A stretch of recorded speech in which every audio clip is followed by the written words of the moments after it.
The perspectives expressed in this podcast are those of the host and guests. The views expressed are their own and do not necessarily represent the views of the National Institute of Health or the United States government. Hey, Sickle family. I'm Wunmi Bakare. And I'm Dima Hendricks. And we would like to welcome you to the ThroughTheGenes podcast, where we talk about living, healing, recovering, and exploring curative therapies for sickle cell disease. We will also talk about our individual curative therapy journeys and the bond that we built as sickle cell sisters.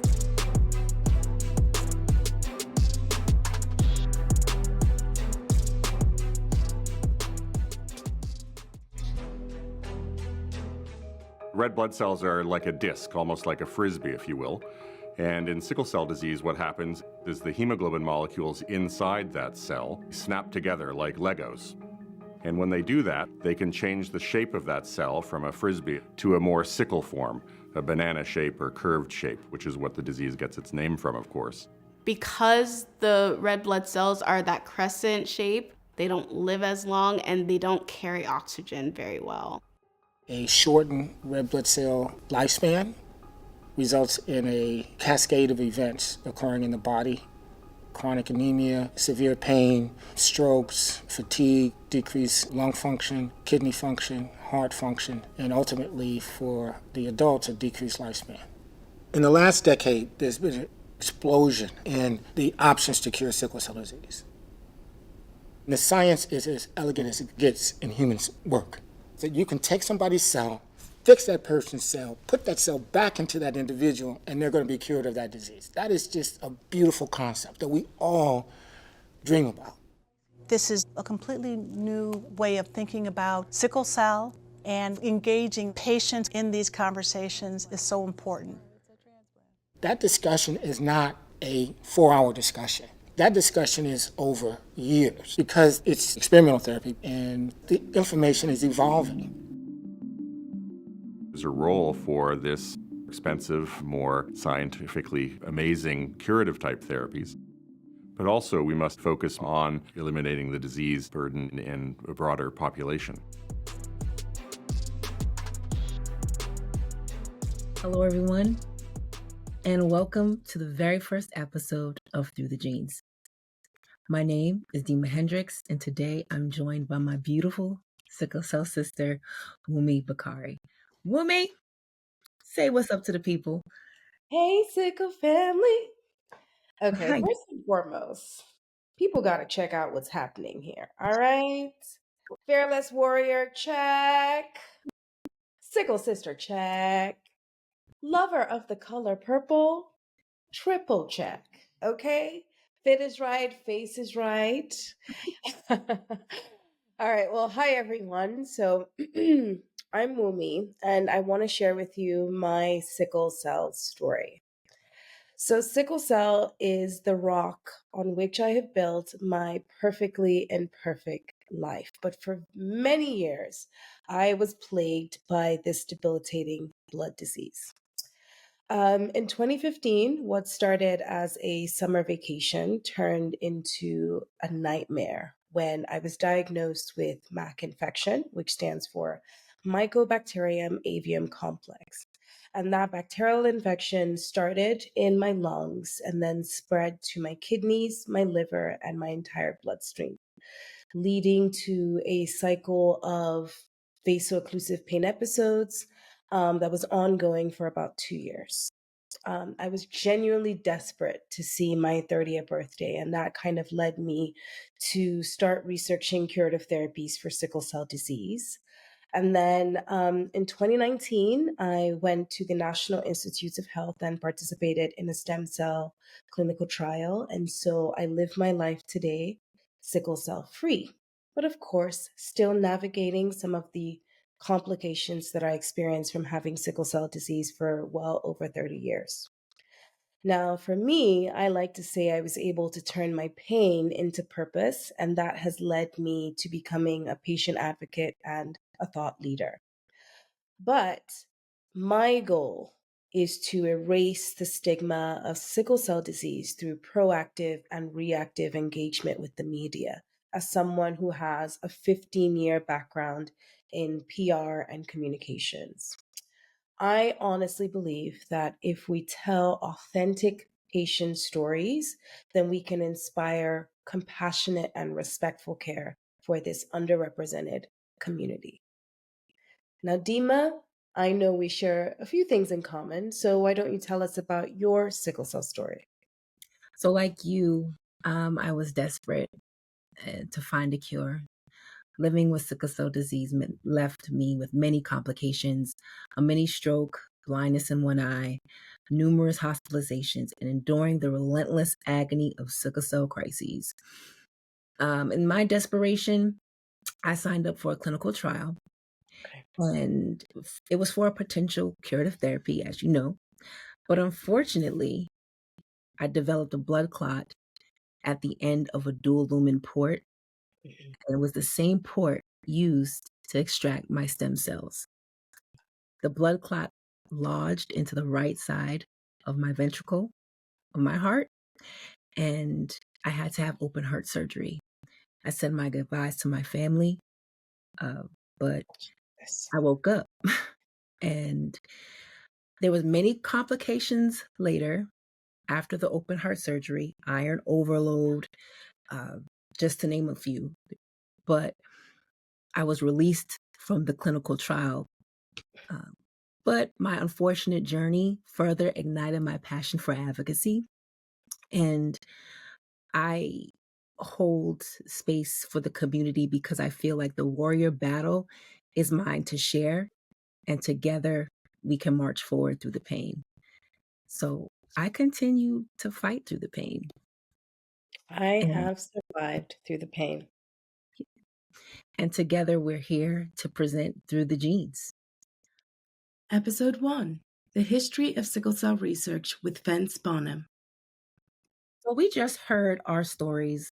Wunmi and I shared our transparent journeys through curative therapy. And before we go and delve into the curative therapy process, and before we talk about stem cell research, I want us to delve into the history of sickle cell disease. So, for that, we have a very special guest, Mr. Vince Bonham. He's the acting deputy director of the National Human Genome Research Institute at the National Institute of Health. I would love to welcome you to the show. Welcome, Mr. B. Thank you for inviting me to the show. I'm so happy to be here today. Absolutely. So, before we talk about gene therapy, can we discuss the history of sickle cell disease? Let's start with Walter Clement Noel. Yeah, so the history of sickle cell disease in Western medicine, and I want to just to make a note to that. We're only talking about Western medicine because when you think about the history of sickle cell disease and think about the experiences of people living with sickle cell disease in sub-Saharan Africa and India before it was identified in Western medicine, it's important to recognize also. But we have most literature and understanding about the history of sickle cell disease in Western medicine. So in 1910, James Herrick published a case report about one of his patients. And that patient was Walter Clement Noel. And Mr. Noel was a dental student in Chicago at the time that he was seen by Dr. Herrick. And Dr. Herrick saw Mr. Noel and identified these unusual red blood cells with regards to his patient. And that was truly the first identification of sickle cell disease in Western medicine. But it's important to just say that Walter Clement Noel was a dental student who was from Grenada, who was in Chicago, and had done a lot in his life and got to that point in his life and was identified as having these unusual or sickled red blood cells. So he was clearly the first individual identified within Western medicine. But if you think about the history of sickle cell disease in Western medicine, and particularly in the United States, there really is this history of racism, a history of inequity, a history of discrimination. And so when we come to now 2024 and all the things that have happened over the last period of time, we must think about some of the milestones that have occurred over the history of sickle cell disease. I just want to highlight a couple for you. So one of them I would like to highlight is that in 1949, Linus Pauling, who was a Nobel laureate, identified sickle cell disease as the first molecular disease. But also, Dr. Pauling identified that he believed that people who lived with sickle cell disease should get a tattoo on their forehead so they don't have children. And clearly, this eugenics perspective of sickle cell disease is also part of the Western medicine of sickle cell disease. The highlights with regards to treatment, there was not a treatment for sickle cell disease until 1998. So think about it. Identified first in 1910, and the first treatment for sickle cell disease was not until 1998. And so if you think about this period of time and individuals living with sickle cell disease and not having any treatments as a therapeutic to help address the disease, we must recognize that. But 1998, hydroxyurea was approved by the FDA for adults living with sickle cell disease. The first bone marrow transplant or stem cell transplant was not until 2009. And then in 2017 through 2019, we finally got some additional treatments for sickle cell disease. And then the first clinical trial for gene therapy with gene editing was started in 2019. So that's really a part of the context of the history of this disease.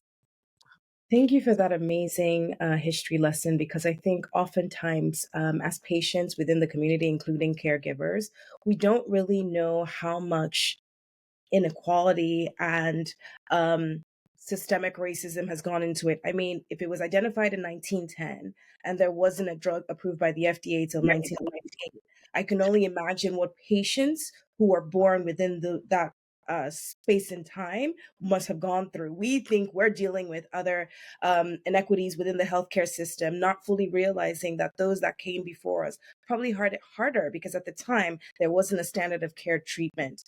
But for me, I'm curious as to what led to you wanting, or what birthed your passion for genomics? Because in our introduction to you, I mean, the National Human Genome Research Institute, it's a mouthful Yes. in all sincerity. And so for me, I always like to know the backstory of what led to your interest in genomics and then what inspired you to create a project such as the Democratizing Educational Materials for Sickle Cell Disease Gene Therapy project that I was blessed to be a part of.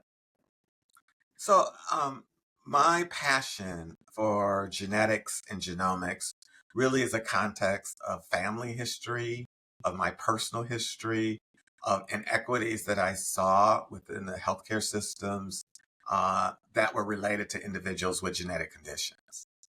So as a warrior myself and someone who has lived with sickle cell disease, I've seen the experiences and the inequities that people have had over the years. So I had a passion to focus in on healthcare disparities and health disparities and health inequities, not just for sickle cell disease, but broadly about healthcare in the United States. And so that has been a passion of my own work historically, and has expanded to my work and interests from a global perspective, but a recognition that sickle cell disease is an example of a disease where there has been clear inequities in its history, and there are opportunities going forward, but we still are in a situation where inequities in treatment and care exists. Yes. And that's a great point to note. It's evident that we see the significant health inequities, especially with our communities of color. So how can you empower families and patients to increase equity in their healthcare? Well, when I think about equity in healthcare, I'm thinking about the ability for each individual to receive the best health possible. That their health is not limited because of a social status, a location, or a condition that they may have. That they are receiving the best care possible. And so I think it's extremely important for parents and caregivers and individuals living with sickle cell disease to always advocate to make sure they are getting the best care possible, to recognize that the care is not equitable across our country. So we must identify the best care settings for an individual in different situations, and really to challenge to make sure that the healthcare system is trustworthy of providing care to that individual, and that they are providing the best care. So I think that there's always an importance for families and individuals living with sickle cell disease to always be asking the questions, to learn more information, to help them with regards to their treatment. And that's what brought me to the Democratizing Sickle Cell Disease Gene Therapy Education Project, was the need to make sure that individuals have access to the information to make informed decisions about what they want with regards to treatment, and a recognition that treatment is not going to be the same for each individual. The life experience is not the same for each individual, and we need knowledge, and that knowledge needs to be accessible to individuals. Over the course of your career, you have conducted numerous studies. For you, what has been the most alarming statistic or data that has come through that has really shocked you beyond your wildest dreams? Because a lot of times in research, for most people, they assume it's relatively mundane. But I would imagine that for you to continue in this work, there has to be something that's continuously inspiring you and motivating you. So, over the course of your research, can you share with us some of your highlights, low points, things that you've learned along the way, so that as the audience, we kind of you're giving us a glimpse into genomics and the work that the National Institutes of Health does? Well, I'll highlight two things that I think are important. And I am going to frame this primarily around sickle cell disease, but I'll put it into a larger context. I think one of the frames that I would want to put is that the data continues to show the inequities with regards to lifespans of individuals based on racial and ethnic background. And this is significant. And that's not about genetics. That is about the social determinants, the social experiences of individuals' lives. And as we learn more about the importance of genetics and genetics variation in health and disease, we also are learning more that the major reason for these inequities based on racial and ethnic groups has nothing to do with genetics. So that's one milestone I would identify. The second one is related to sickle cell disease. And it's one that I think is why our conversation about gene therapy is important, but we have to be humble and put it into context that the lifespan of adults living with sickle cell disease is not expanding. There was a recent study that was just published in California showing that actually the lifespan is going down for adults living with sickle cell disease. So a recognition that here in 2024, now with these exciting new gene therapies, there's still major challenges with regards to the health and the life of individuals living with sickle cell disease. So why is that important? That means that these gene therapies and these approaches are exciting, and I know this podcast is really exploring those, but we also must think about all of the healthcare that's needed for individuals, and a recognition that not everybody's going to be eligible for some of these new transformative treatments. So a recognition that there's much more to do with regards to improving the lives of individuals living with sickle cell disease. Well, I just learned something new. I was in La La Land thinking that the lifespan of a sickle cell warrior is expanding and not decreasing. What do you think are the elements that attribute to that phenomenon? Well, again, I think this context of the social context of people's lives is an important part of it. And I think that there's also the issue of the type of healthcare that's accessible to individuals. And are individuals getting appropriate preventative care? Are individuals getting holistic care, comprehensive care? And I think that is a challenge of why certain individuals' lifespans are not increasing, but decreasing. And a recognition that environment plays an important role in making sure that people have access to all the improvements that have happened, over the last 20 years for individuals living with sickle cell disease. So it really is a situation of the haves and the have-nots, and making sure that everyone has the benefit of where we are with the treatments that are available today, as well as continue to do research to expand these treatments, because there's so much more that we need to do. Thank you for sharing that, because you not only opened my mind, but helped me recognize that access to care is not the same for every warrior out there. And I would also say that even in the patient community, a conversation among warriors is oftentimes, is my care team educating me enough on the disease modifying therapies available to me and the curative transformative therapies available to people with my chronic illness as well. But last month, we hit a pivotal moment in history for the sickle cell disease community with the approval of gene therapy for two pharma companies. Now, as a proud Nigerian, one of the conversations I continue to have is many warriors who are abroad outside the United States wondering if these curative therapies are ever going to reach their region.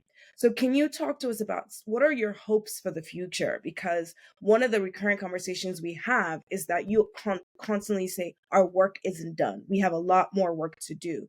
So, can you share with us today some of your hopes for the next 5 to 10 years within sickle cell disease research and care?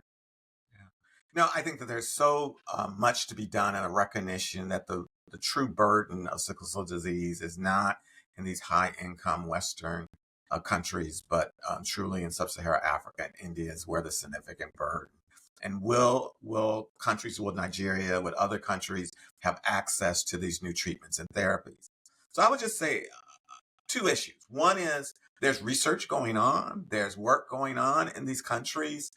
There are development of actually new centers in some countries to bring these treatments, bring stem cell transplant, to bring gene therapy to these countries. There's a recognition of this inequity that exists. But also there is the issue of there's some exciting research that's going on at the National Institutes of Health and at other institutions around in vivo gene therapy. So the ability to do these types of treatments, not in these quaternary, high healthcare systems and hospitals across the country and across the world, but also in community hospitals, and the ability to do this in places that are more accessible where the significant burden is. So there's a lot of exciting things that are happening.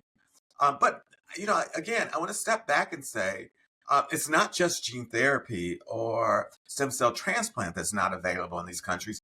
Treatments are not. Hydroxyurea is not available. Penicillin is not available. So how do we end up making sure that we advance the health of everyone with the recognition of both these new technologies and these new treatments, but also what we understand will clearly help benefit the lives of individuals living with this disease? So we have to go at this from both addressing the issue of how we bring standard of care and improve that care within these geographic areas, as well as how do we bring these new technologies and these new treatments. Mr. Vince Bonham, every time we are together, I learn something new. This has been a very informative interview. I'm blessed that we have you to be a part. So thank you so much for joining us at Through the Genes. Is there anything else that before you leave, is there anything that you want to impart to our audience members? Well, I'm excited about the Democratizing Sickle Cell Disease Gene Therapy Education Project of bringing the community together, individuals who are patients and caregivers, and the scientists that are conducting these clinical trials and developing these treatments, the agencies that are involved in helping to make these come to practice, the clinical care, bringing them all together, but importantly, to hear the voices of the community. And we are excited, and we're excited to move forward with this project in a way to make sure that information is accessible to the community so that they can make decisions about their own lives and their own treatments.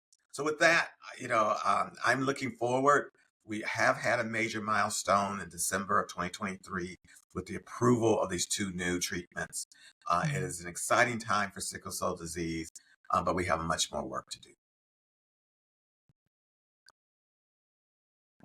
I'm gonna ask one more question.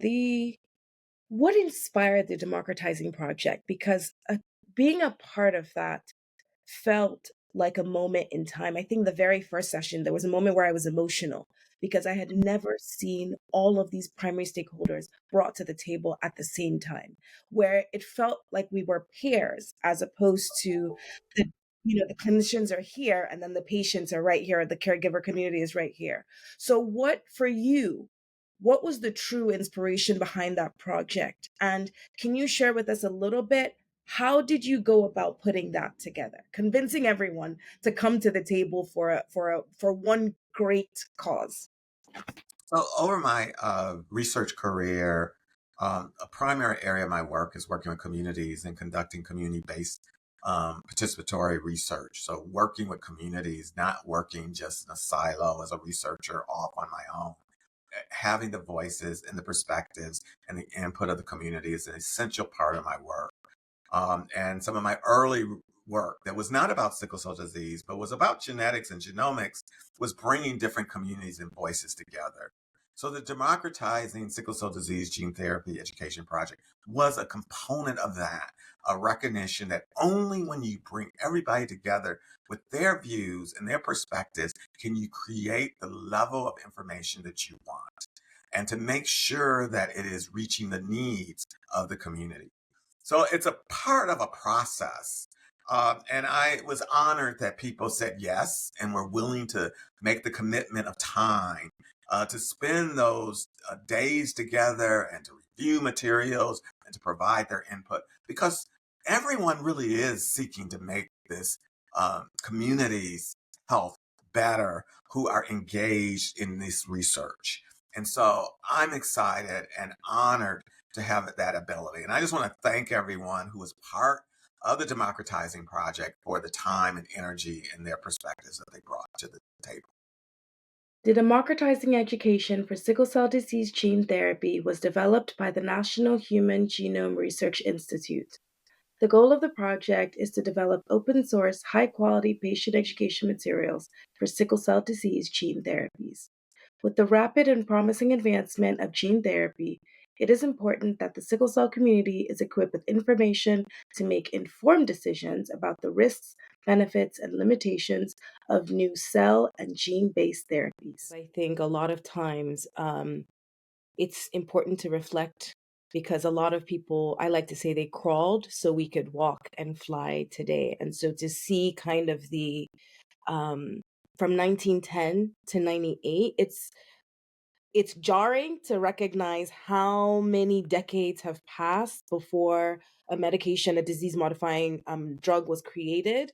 But it's also important to note that this has been one disease area that for a long time has just been underrepresented, and enough focus hasn't been gone into that. But so I had the privilege of learning from you and learning with you when you put together a phenomenal project that really brought together all of the primary key stakeholders within the sickle cell space. And that was the Democratizing Education for Sickle Cell Disease Gene Therapy project. Can you tell us a little bit about, for you, what was the goal and purpose of that project?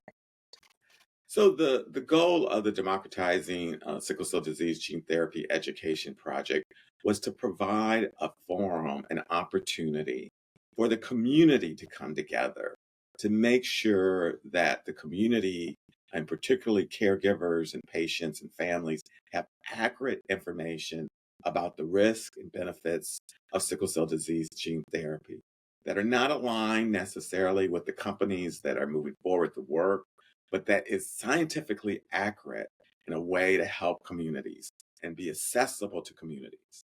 So we wanted to make sure that the community created these materials, that these materials were not just created by researchers, but created by people living with sickle cell disease and their caregivers, as well as their physicians, as well as the researchers, as well as the biotech companies and the government, coming together in a way to provide accessible information for the community. And that is the key of this. And more today, now with these new treatments, this information is needed. And so that we can provide what I describe as honest broker type information that's not necessarily have the marketing of a company, but does provide information that you can then take to your physician and to really to learn more about these treatments and help to make decisions whether they're good for you. Now, this project is absolutely amazing. It allows patients, caregivers to actually research and look before any biotech company comes into the situation or tries to recruit a patient. And it actually, I feel that we were able to amplify the voice of not only the patients but the caregivers as well. So why is it important for you in particular to amplify the underrepresented patient voice? Well, I think the voice of individuals living with sickle cell disease is so important. I think this is an example of a disease that has had significant neglect over history. And so, as a researcher at the National Institutes of Health, I see it's important that we provide information about these new exciting therapies and understanding them better so that people can make informed decisions. And so I really see this as a really important time within the sickle cell disease community. And only with information can people make judgments and decisions that are important for them and their families. A lot of the work that we did while working on that project is available. And for listeners, we are going to link all of the information because a lot of time, a lot of effort, a lot of work, hard work was put into this. And I'm proud to say that I have never been more excited about what was taking place because it felt like for a first time, at least in my personal opinion, that we had all of the important voices at the table, but everyone came leaving their ego at the door, coming with wanting to be more educated, wanting to be more informed, but more importantly, there was a bigger goal at the end. And so I think that was reflected in the entire process. So if you are listening and you are a sickle cell patient or a caregiver, I really highly recommend that you view these educational materials because a lot of thought and work was put into it. And I think providing unbiased information to the patient community is so important in the day and age that we live in because when we are more informed, then we are better equipped to be able to self-agent and advocate for ourselves. So thank you for that contribution. Now I want to dive a little bit deeper into your personal story. What inspires your work in research? What lit that passion in you as a young man in college? How can you kind of give us a little bit of a context as to how you became Mr. B? Yeah, well, that's a question that's really related to my life experience and my parents and where I grew up. I grew up in a segregated neighborhood in Lansing, Michigan, which is, a city that is in the Midwest, but still it was a very segregated city when I grew up. And seeing the health inequities and health disparities in my community was important in context of why I was always interested in health policy and issues with regards to how do we improve the health of our communities. And then my own life experience and unique experiences learning about how do you make sure that you take care of your own health, improve your health, and what are the challenges and barriers that exist. So I think all of those things help to make me who I am and the research that I'm interested in. But I think the most important focus really would be a recognition that only when we take responsibility and move forward to make sure we have good information, that we advance the research, that we share issues of importance around the sickle cell disease community, around African Americans, around people of color, how do we make sure that their health is being improved? And so that's really how I got to be where I am today. And they say, well, he's a lawyer. Well, I went back and did a health services research fellowship and trained with mentors at University of Michigan in the School of Public Health and the medical school at Michigan State University to really get to this point with regards to the research and the work that I do today. Wow, what an informative discussion. Thank you, Mr. Bonham, for that detailed history lesson on sickle cell disease research and treatment. Now, it is an honor to introduce this next special guest. Dr. Matthew Hsieh is the Senior Research Physician in the Cellular and Molecular Therapeutics Branch of the National Heart, Lung, and Blood Institute at the NIH. He is my personal transplant doctor, and he is going to shed some light on sickle cell disease phenotypes and genotypes. Wunmi and I would like to welcome you, Dr. Hsieh. Thank you for joining us today. No, thank you for having me. So I understand you were Wunmi's doctor during her procedure. That's right. Was she a good patient? Yes. Yes. Of course, that's a loaded question, right? No, I'm just kidding. No, Wumi's terrific. Wunmi is my dear sickle sister, but I just wanted to start. Let's go back into the genetics of sickle cell disease before we get into gene therapy. Sure. As you and many of your audience know, that sickle cell disease is something that you inherit from birth. Sickle gene is a mutation of the normal beta globin gene and the beta globin is a part of the hemoglobin molecule that binds and carries oxygen so that we would derive energy from it. If you have enough hemoglobin in your system and have enough red blood cells, you are normal blood count, so to speak. But if your hemoglobin or your red blood cell count is low, that's the term anemia or anemic, comes in. And so for sickle mutation, you inherit one copy of that from each of your parent, and that's the prototypical SS or HBSS that you hear commonly. That's probably the most common type of sickle cell disease that we see. So HBSS. But there are other different types of sickle disease. You can have you inherit one copy of the sickle from one parent, but then you might inherit like the beta thalassemia from another parent, and then you have something called sickle beta combined together into one. And some of the sickle beta thalassemia can be just as severe as sickle disease, but sometimes it's a little bit more mild. So you really have to work with your doctor about which of the sickle beta thalassemia types that you have. And then the last, the more common one is rather than having two sickle mutation, you inherit one sickle mutation from one parent, but then you inherit the C, hemoglobin C from another parent. That's more common in sort of Western Africa region, and from migration, we see a lot of that from the Caribbeans. Ancestry patients. So those are the four, the common types of sickle cell that we see. Thank you for that explanation, because a lot of times, especially when we delve into the conversation of curative therapies, it seems like most people are more familiar with hemoglobin SS, which we know is the most common type of sickle cell disease. But I will beg to ask this question. Could you give us a brief summary of how SC, S beta tau, how they manifest in patients that differentiates them from hemoglobin SS? I think that's a little tougher.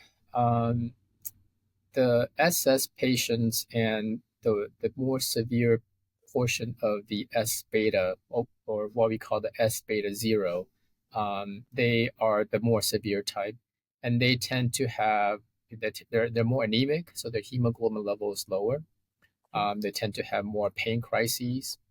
But the other, so that's the more severe type. The other two, the sickle beta, what we call plus, or the SC disease, they tend to be more mild, but they have sort of different sets of complications. meaning that sometimes they have a little bit more joint damage. They have a little bit more, sickle-related eye disease. Okay. So I heard of other, I know we're on this topic of SCSS. I've heard of some very obscure genotypes like SO, I believe. And like, could you explain how these other genotypes are passed down to individuals? Like I've heard of SO through someone else, and I just wanted to get your take on that. Yeah. So as you can imagine, having these sort of sickle-related mutation, how evolutionarily how they came about is that these mutations helps to protect the red blood cells from destruction when the person's infected with the malaria. Mm-hmm. So because when you have these mutations, these red blood cells are a little bit more resistant. Not that they can't, it's just a little bit more resistant to the malaria infections. So the individuals with either sickle trait or sickle disease, the parasites don't multiply it as well, and therefore those that have these traits tend to live a little bit better. I'm talking more of the sickle trait rather than sickle disease. So that's how these genes are passed down. Similarly, that there are other sort of hemoglobin variants that also confer the same malaria survival advantage. So those are the hemoglobin C, and there are probably more than 100 of these hemoglobin variants. It's just that the sickle C, the beta thalassemia traits, they're more common, but there are many other ones.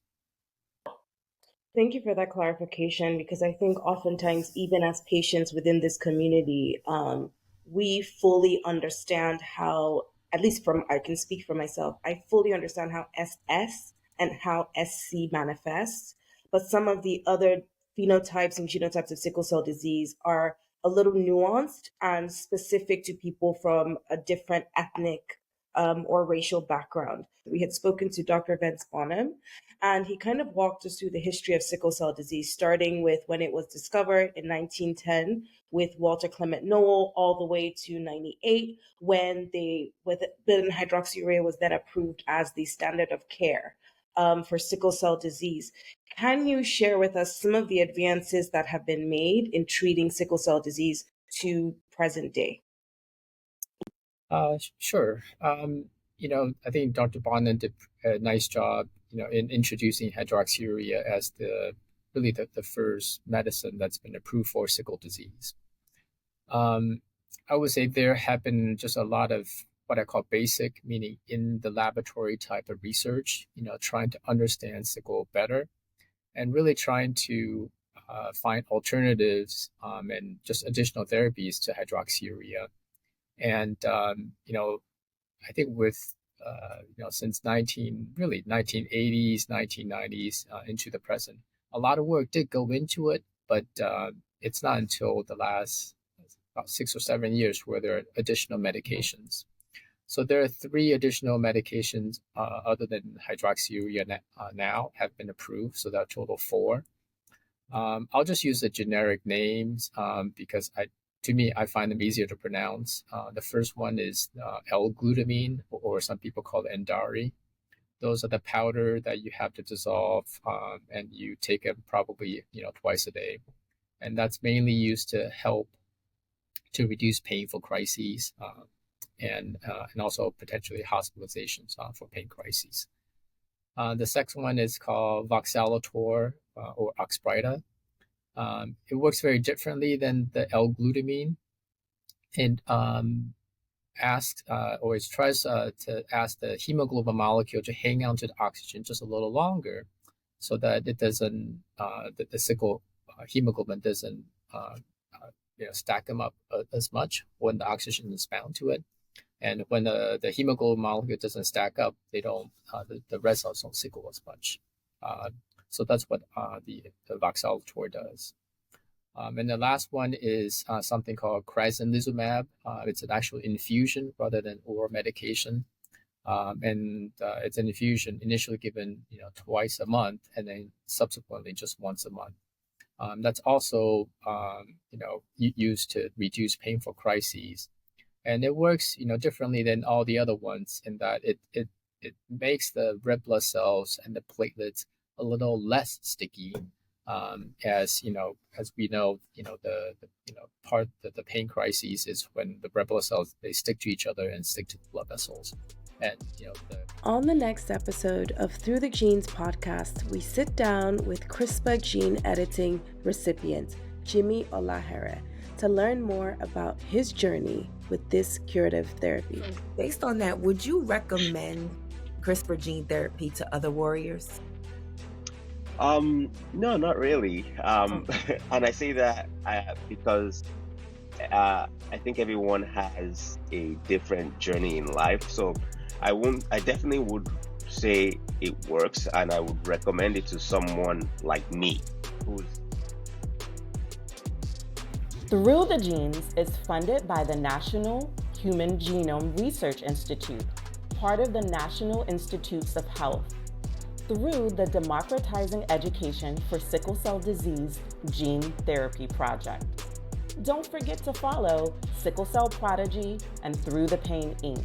for additional resources and initiative updates. Thank you for tuning in to this episode of Through the Genes.